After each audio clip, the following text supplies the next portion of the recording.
Despite having a ludicrous name, My Boo in the red, white and blue has endured for decades and is one of the tentpoles of the biggest movie franchise around right now. His tragic man out of time, fish out of water, man fish out of time water story, coupled with a near parodic amount of earnestness, has created a surprisingly complex character for someone who is, remember, called Captain America. But as with all 95-year-old men, Steve Rogers has occasionally gotten himself into quite embarrassing situations. I'm Adam from WhatCulture.com, and here are 10 things Marvel want you to forget about Captain America.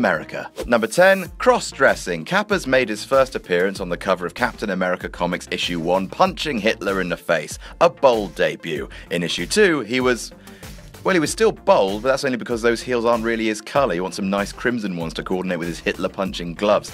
In a story called Trapped in the Nazi Stronghold, Cap and Bucky both dressed up, one as an old lady, and the other as some sort of Shirley Temple cabin boy. Seriously, Bucky, the state of you. Obviously, there's nothing wrong with cross-dressing, but this happened literally in issue 2. Number 9, being a werewolf. Captain America was a werewolf. Comics are really stupid. I mean, I'm not saying that this Cap Wolf front cover isn't badass. I'm not saying that, but also, why was he a wolf? Well, it turns out he was injected with a mutagenic cocktail by the villainous Nightshade and goes full Team Jacob, having a forest bust up with similarly hairy Wolverine. This storyline lasted for 6 whole issues over the course of 3 months. 3 months of Captain America being a wolf. Number 8, the Nomad Thing. After the Watergate scandal of 1974, it suddenly became a bad time to wear a big A for America on your head, and the nation's sudden overwhelming disillusion with its government was also felt by Captain America, who in December of that year, in a transparent reference to Watergate, shockingly decided to shed the iconic red, white and blue and rebrand himself as Nomad, the man without a country,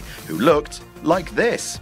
Oh geez. Now that's hardly fair to Cap. Yellow is a really hard colour to pull off. Daredevil couldn't, Hank Pym couldn't, very few can, except for maybe Wolverine. Number 7, beating up Ronald Reagan. Okay, that's a bit misleading. Cap just beat up a character who was president of the United States, whilst Reagan just happened to be the president of the United States. The character also looked loads like Ronald Reagan. So basically, he beat up Ronald Reagan. Captain America was going through another rebrand at the time, with this incarnation being called US Agent. I get you, bruv. So the Serpent Society released a toxin into DC's water supply, and this turned the president into a horrible, scaly monster like your dad is. Steve Rogers turns up and batters the president of the United States, who's definitely not Ronald Reagan. Number 6, he can't beat Batman in a fight. Batman's awesome. He's my favourite superhero in the history of the world, which is why it brings me no small amount of joy that when the two fought in the amalgam storyline that pitted Marvel against DC, Cap couldn't hang with bats. The dude with the super serum and the invisible shield couldn't take down a strong dude with a belt full of invisible ink and smoke pellets. Awesome. I mean, sure, Batman's entire deal is that with time to prepare he could bitch out God,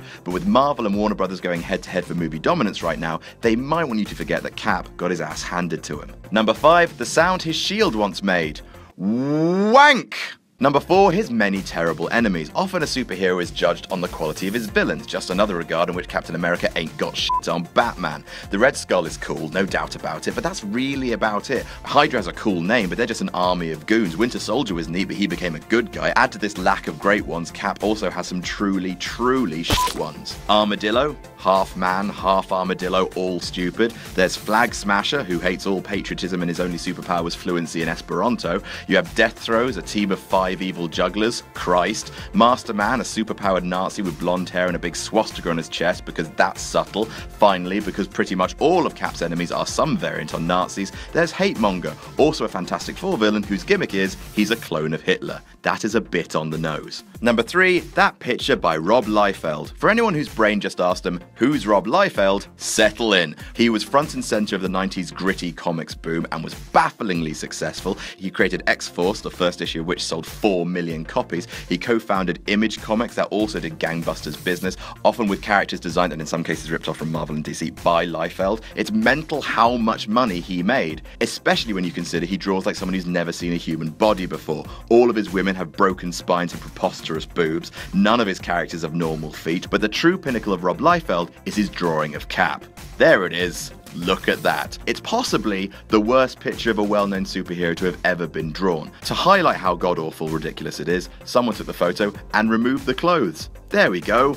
Unsee that. Number 2, his awful movie. Now just you calm down there, I'm not talking about any of the Evans trilogy that started good and got better with each film, in my opinion. No, I'm talking about the film from 1990 starring J.D. Salinger's kid. Yes, that J.D. Salinger, the dude who wrote Catcher in the Rye. His son Matt played Captain America in a film, and it's fucking shit. It was mauled by the critics because it had no budget, a bad script, a villain that looked like he just walked off the set of Lazytown, and action scenes that were about as exciting as a cold sore. It was made for $10 million and at the box office took in a mere $10,000. A 1% return. That is heroically terrible. And number 1, his meth addiction. That's right, Captain America took meth. Well, accidentally at first. He wrecks a warehouse full of the stuff and gets high from the fumes and starts clucking like a chicken, which is what meth does, yes. He goes through the whole gamut of addiction bingo, the chicken thing, lashing out at people who aren't there, and worst of all, growing a rubbish beard. Eventually, he managed to clean out all the infected blood from his system, leaving just the super serum that entirely defines him, but that's the good kind of drug, so it's okay. And that's our list. Did we miss any out? Tell us about it in the comments. Don't forget to like, share, and subscribe. You can follow me on Twitter here. I'm Adam from WhatCulture.com, and I'll see you soon.